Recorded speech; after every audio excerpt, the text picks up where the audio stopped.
여러분 안녕하십니까? 질문 하나를 해볼까요?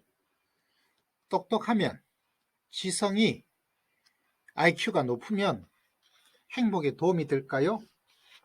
불행에 도움이 될까요? 물론 사람마다, 경우마다 다 다르겠죠? 그러나 사람들은 똑똑해야 돼 라고 생각하죠. 똑똑하면 아마 더 행복하고 이렇게 생각을 하지 않을 수가 없죠. 한국 사회가요. 공부에 우리는 굉장히 중요하게 생각하고 IQ 검사 열심히 하지 않습니까? 뭐 멘사 그러면 와 하고 놀라기도 하고요. 자, 그런데 여러분 제가 재미난 이야기를 하나 들려드리겠습니다. 지능은 행복과 일치하지 않는다라고 주장을 하고 있더라고요. 지능은 왜 행복과 일치하지 않는가? 지능은 행복과 일치해야 될 것 같은데 말이죠.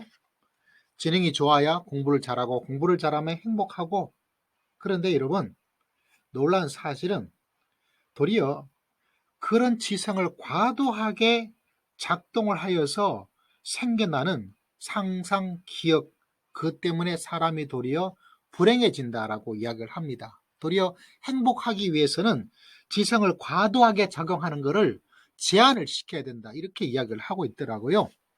아니 무슨 말인가? 아는 게 힘일 텐데, 아는 게 힘이 될지 모르지만 아는 게 행복은 될 수 없다라고 이야기합니다.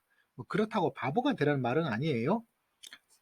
자, 어떻게 이야기를 하고 있냐면 인간 가운데서 천재가 가장 고통을 많이 겪는데요. 뛰어난 두뇌를 가지고 있는 천재가 불행을 더 많이 가지게 된다는 거죠. 여러분, 일반 동물보다 지능이 발달된 사람이 고통이 증가하고, 그 고통에 인간 사람들 중에서 천재, 머리 좋은 사람이 가장 고통을 많이 겪게 된다. 왜냐하면 지성을 가지고 있는 이런 능력이 뛰어난 사람일수록 고통을 느끼는 감수성이 아주 많고 예민하다는 거죠. 자, 이제 이해가 되죠? 그것을 더 많이 생각하게 된다는 거죠. 고통에 대해서 더 예민하고. 그러니까 지성이 높은 사람일수록 어때요? 네, 불행해지는 거예요. 우리가 흔히 하는 말이 있죠. 제일 행복한 사람이 거지가 제일 행복하다고. 그렇다고 해서 바보가 되자는 말은 결코 아닙니다. 저자가 이런 이야기를 하고 있는 마흔에 읽는 쇼펜하우의 강용수 저자는 이런 글을 남겼습니다. 똑똑한 사람이 겪는 10가지 증상과 그 가운데 이런 이야기를 하고 있어요. 더 잘 아는 사람일수록 자신이 모른다는 사실을 알고 있기에 똑똑할수록 자신감이 낮아진다. 공감이 갑니까? 더 잘 아는 사람은 자기가 모르고 있다는 것도 더 잘 알기 때문에 자신감이 떨어진대요. 그리고 고지능자들은 다각도로 문제를 분석하기 때문에 부정평향의 경향이 다른 사람보다 더 많이 가지게 된다라고 이야기를 하고 있습니다. 야, 이제 이해가 되죠? 왜 지성이 행복에는 도리어 악영향을 미치게 될까? 많은 걸 아는 사람일수록 자기가 모르는 것도 알고 있다. 그러니까 자신감이 떨어지죠. 아는 것이 많은 사람일수록 한 가지만 생각하는 것이 아니라 다각도로 생각하기 때문에 부정평양의 그런 모습을 가지게 된다. 그러니까 불행해질 수밖에 없다는 거죠. 여러분, 저자는 이렇게 이야기를 하고 있습니다. 구약 성경의 목회자 저는 좋아합니다. 전도서 1장 18절에 쇼펜하우의 이런 생각을 지지한, 그래서 자기의 주장, 쇼펜하우의 주장이 성경도 지지해주고 있다, 이렇게 이야기를 하고 있죠. 저자는 항상 쇼펜하우의 이야기를 먼저 하고, 그리고 봐라, 다른 사람들도 이런 이야기를 하고 있다, 그래서 쇼펜하우의 말이 맞다, 이렇게 3단 논법으로 하고 있는데, 이번에는 야호, 성경이 나오네요. 그 가운데서 이런 성경 구절을 인용을 했습니다. 뭔지 아십니까 여러분? 이런 말이죠. 지식을 더하는 자는 근심을 더하느니라. 지식을 더하는 자는 근심을 더하고 있다. 그러므로 지능을 가지고 있는 높은 사람일수록 근심도 더 많아진다는 거죠. 야, 이 말씀을 그냥 말씀으로만 알았는데 저자의 이야기를 듣고 보니까 왜 지식을 더하는 자가 알고 보니까 모르는 것도 더 많이 알고, 그러니까 자신감 떨어지고, 알다 보니까 너무 많이 알아서 다각도로 생각하다 보니까 이런저런 여러 가지 생각 속에 근심을 더하게 되겠죠. 결국 불행해지는 거죠. 행복은 지식에 비례하지 않는다. 행복은 지식에 비례하지 않는다. 물론 반비례한다라고 주장은 하지 않습니다. 바보가 되라는 이야기는 아니에요, 여러분.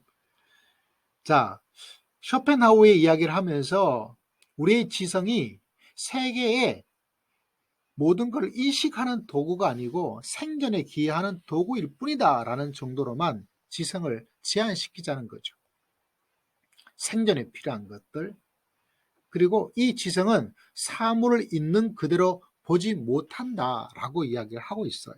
그렇기 때문에 지성에 대해서 과도한 신뢰, 그것보다는 좀 제한해야 될 것이다 라고 이야기를 하고 있습니다. 자, 실제적으로 이야기를 하고 있습니다. 너무 많은 생각을 하지 않는 것도 행복을 위해서 좋은 방법이라는 거죠. 우리의 행복이나 불행과 관련한 모든 일에 대한 상상력을 억제해야 된다. 지나친 상상력과 추측, 기억은 불행의 씨앗이다 라고 이야기를 하고 있습니다. 단순히 일어날지도 모르는 재난을 눈앞에 떠올리며 미리 불안해하지 않아야 한다라고 이야기를 하고 있는 거죠. 자, 여러분, 이런 면에서 책에 참 놀라운 이야기를 생각해 보지 않을 수가 없어요. 이런 말도 있습니다. 회상에 근간 불행감을 갖지를 말아야 한다라고 이야기를 하고 있는 거죠. 옛날을 기억하면서 그것 때문에 상처가 되잖아요. 그것 때문에 자기 자신의 행복을 불행으로 만들지는 말라는 것이죠. 그게 생각만큼 쉽지는 않지만 말이죠. 과거의 행복에 매달리지 말고 미래의 행복을 미루지 말아라. 이런 아름다운 문장으로 끝을 맺고 있는 것을 바라보게 됩니다. 사람이 일어나지 않을 일에 대해서 불안해하죠.